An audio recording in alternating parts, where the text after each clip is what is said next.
Hello, I'm Richard Gisbert, and you're watching a special edition of The Listening Post, coming to you from Rio de Janeiro.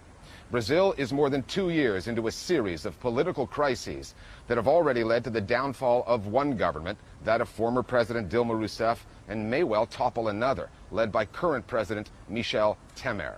We're in Rio rather than the capital, Brasilia, because as many people here will tell you, this is where the real power lies in Brazil.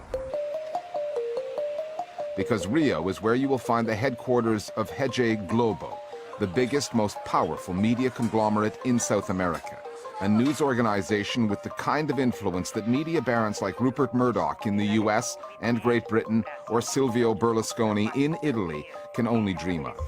In addition to Globo, we're going to look at Record TV, the second biggest network in the country, whose owner also founded a church that claims almost 2 million followers in Brazil and 8 million worldwide. We'll examine broadcasting regulations in Brazil, which compared to other countries are slack. Less regulation means fewer rules, not an ideal recipe for responsible journalism. And ultimately, we'll look at the issue of diversity. Who gets on Brazilian TV? Not just the news side, but also the entertainment sector. For a country in which more than half the population can trace its roots to Africa, most of the time, the broadcast output looks lily-white. The media matter, and while the ongoing political power struggles racking Brazil began with a case of state corruption, the so-called car wash scandal, Brazilian news outlets, starting with Globo, have played a critical role in this story and its political aftermath.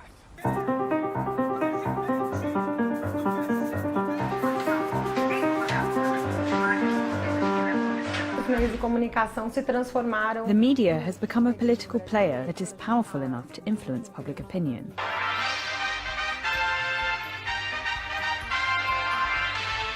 Over the last 10 to 15 years, the media took a very clear political position against the governments in power,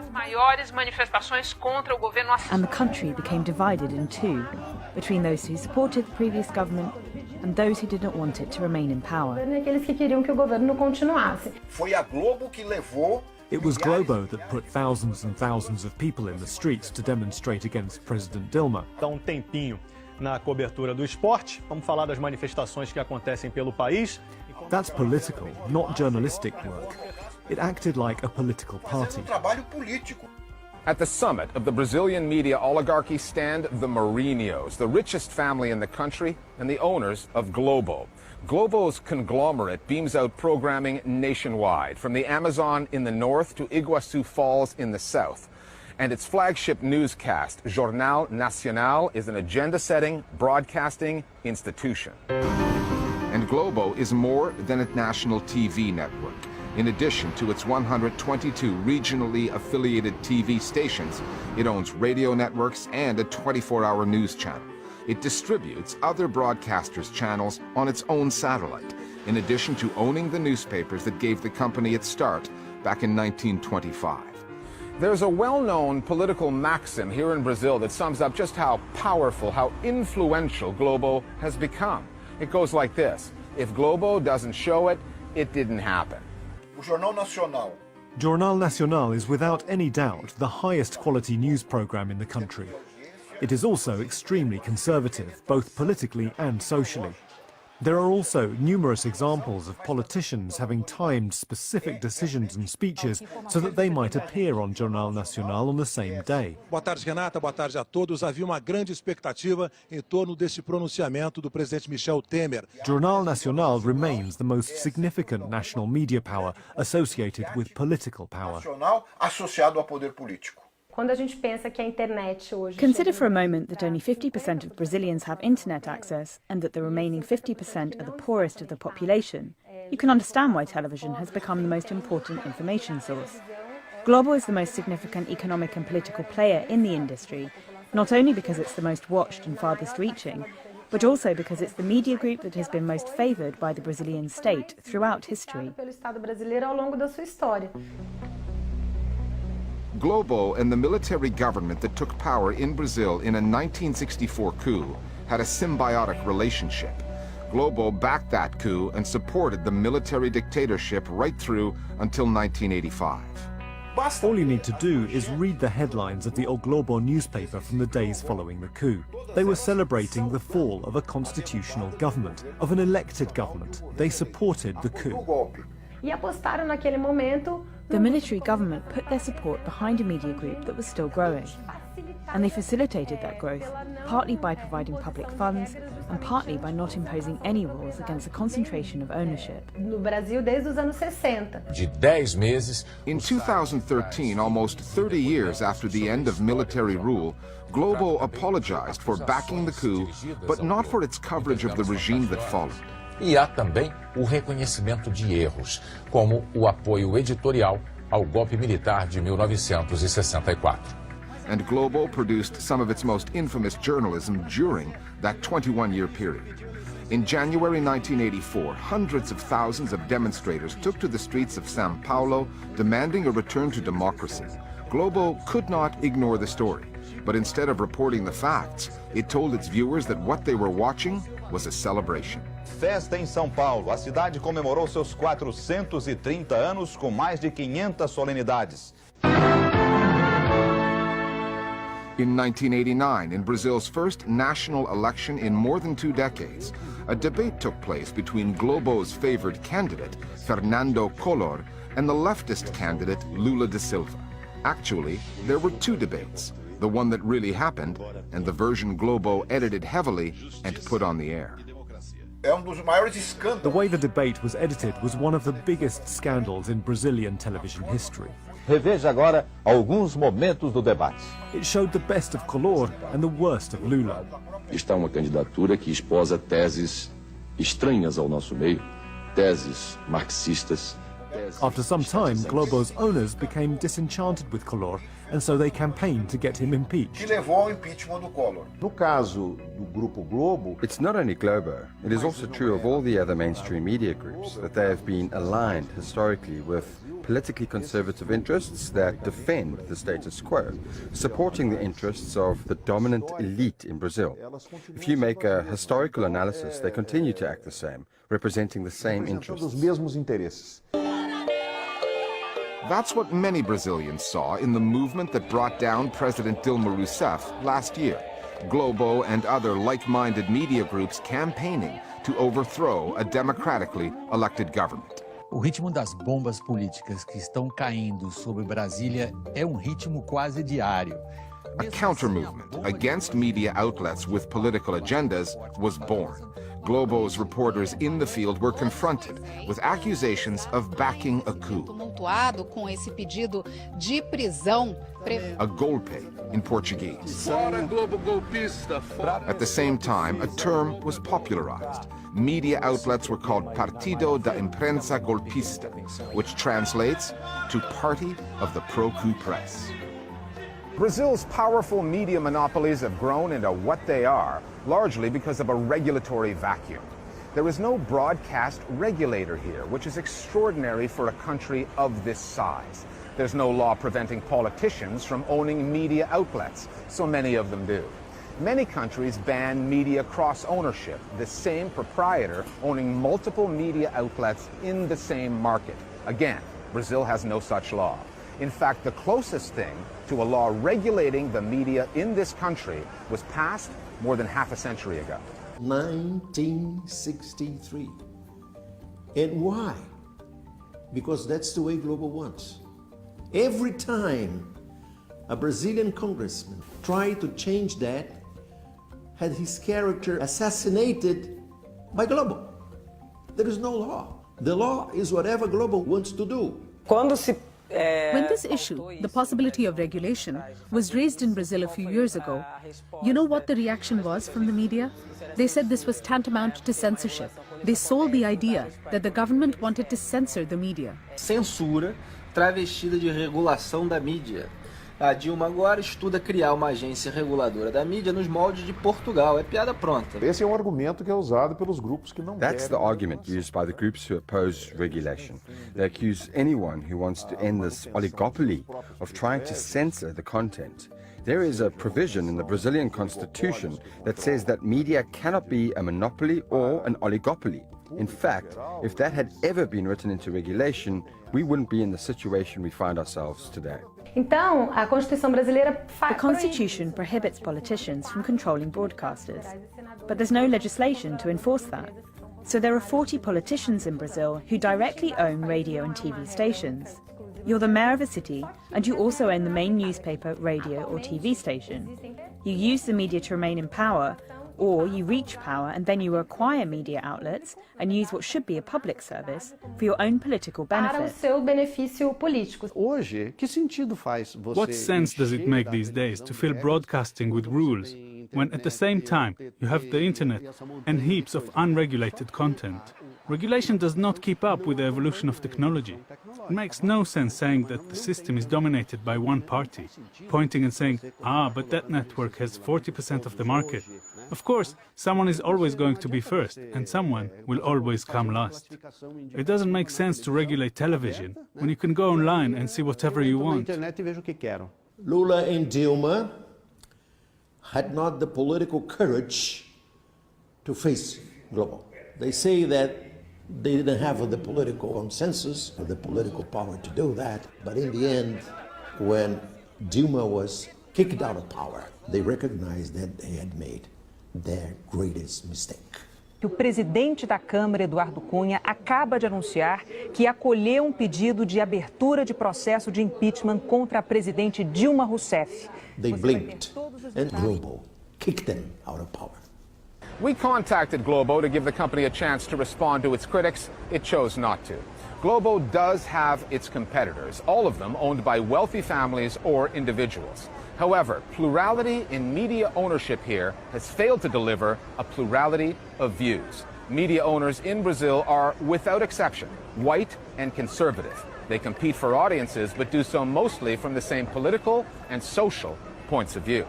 TV Brasil, diferente que nem você. Brazil did not even have a publicly owned TV broadcaster until 10 years ago, when Dilma Rousseff's predecessor, the aforementioned Lula da Silva, was president. He created EBC over the objections of private media owners. Having got its start decades after its competitors, EBC has a lot of catching up to do. Its ratings are microscopic, less than a 1% share. When it was launched, conservatives called EBC Lula TV. They can't even do that anymore. Last year, President Temer appointed one of his political allies to run the channel. One organization that changed the ownership formula on the private side is a TV network called Reporta. Its owner is a billionaire, Edir Macedo, who doubles as a church bishop. He is the founder of the Universal Church of the Kingdom of God, one of Brazil's biggest evangelical churches and one of the fastest growing churches of its kind anywhere in the world. Brazil's version of televangelism, the use of TV channels by religious figures to reach new audiences, got its start in the 1990s. Various churches, like Macedo's, rented airtime on conventional channels, like Reporta TV. Uma vida melhor espera por você.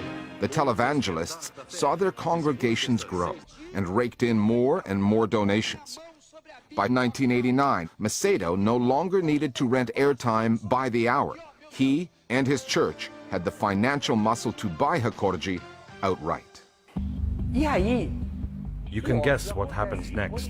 When you have a TV network, you have power. Edir Macedo isn't in government, but he has power because he has a TV network.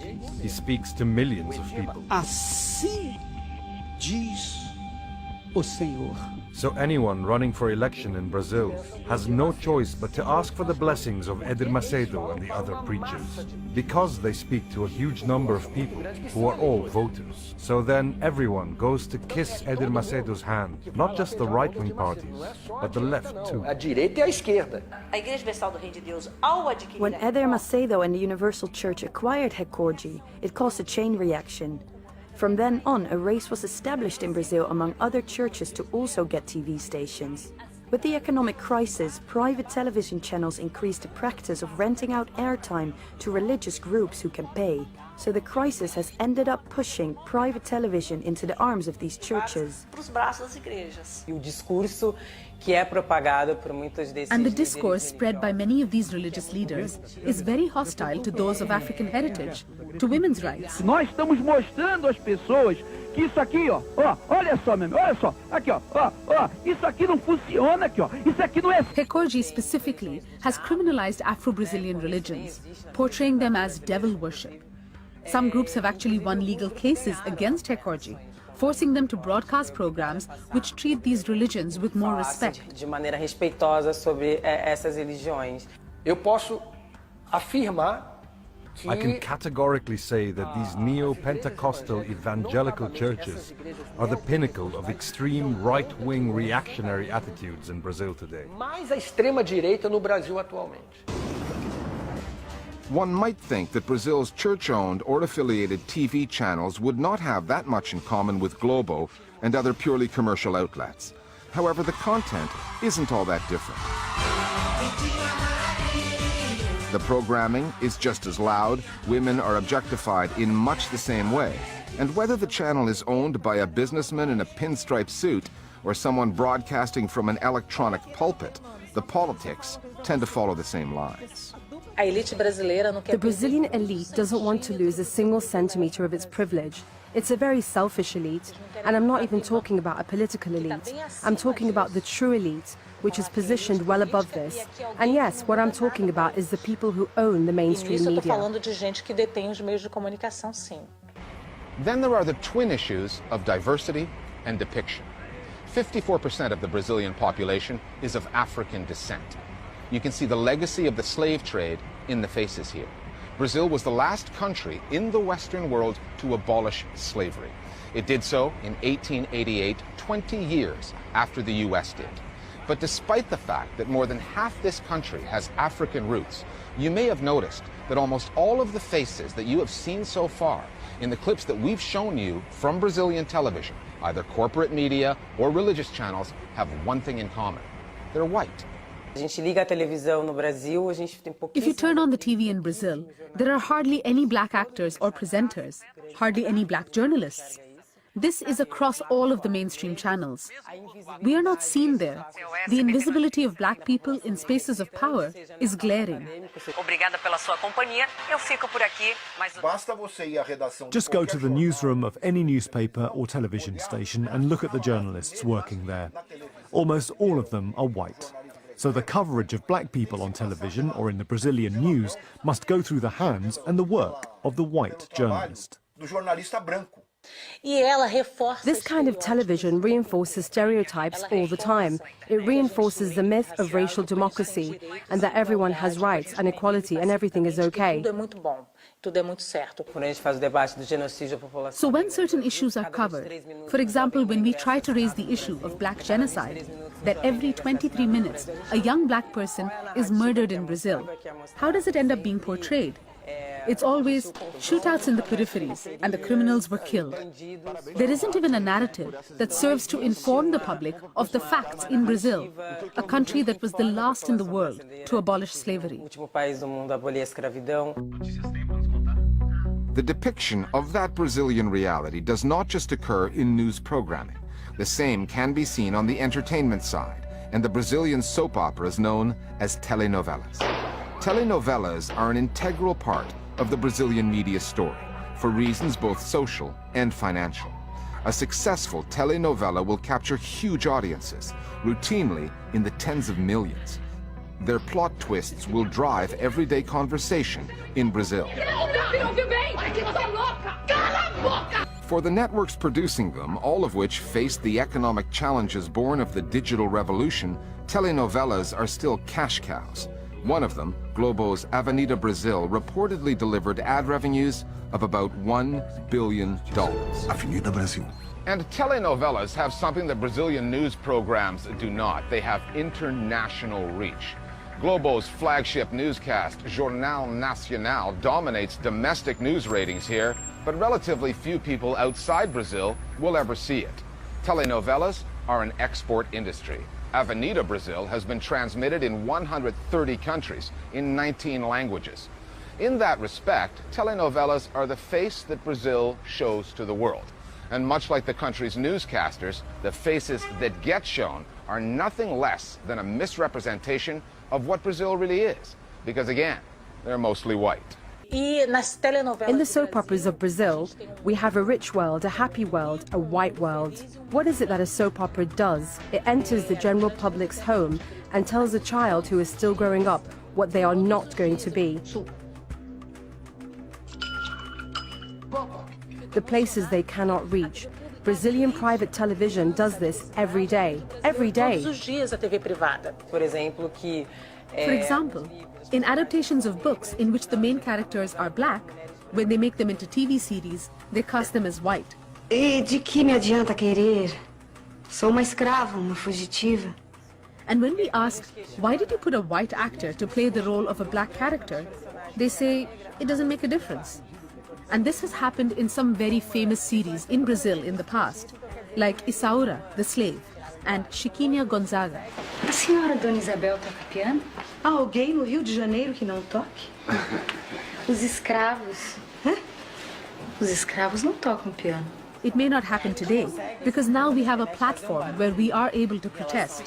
Because of the internet, we can make some noise. After a lot of pressure from the black movement, you can see, little by little, black actors gaining leading roles in soap operas. Uma o quê? Vamos, complete a frase. Uma negra, não é isso que você ia dizer? However, it is an illusion to think that placing a black person on television solves the problem. The way that black people are portrayed in most of the mainstream media follows and legitimizes the structural racism that we have in Brazil. Because the successful world, the world that works, is white. And then when the commercials come on, a white person comes along as the representative of buying power, of acquisitive power. É hora de valorizar quem carrega o país nas costas. Nova Chevrolet S10 2018. And then afterwards, when the news comes on, there's a black person robbing, there's a black person being arrested. Entrevista exclusiva, dos chefes do tráfico de drogas da região. So every day, private television in Brazil attacks Brazilians. Finally, back to Globo and the story of the Brazilian TV beauty queen Nayara Justino. As examples of media malpractice in this country go, it is nowhere near the worst, but it is revealing. The title, Mulata Globaleza, was created by Globo. It's a beauty contest tied to its coverage of Brazil's annual carnival. That word, mulata, which some say has its roots in the word mula, meaning mule, is considered racist.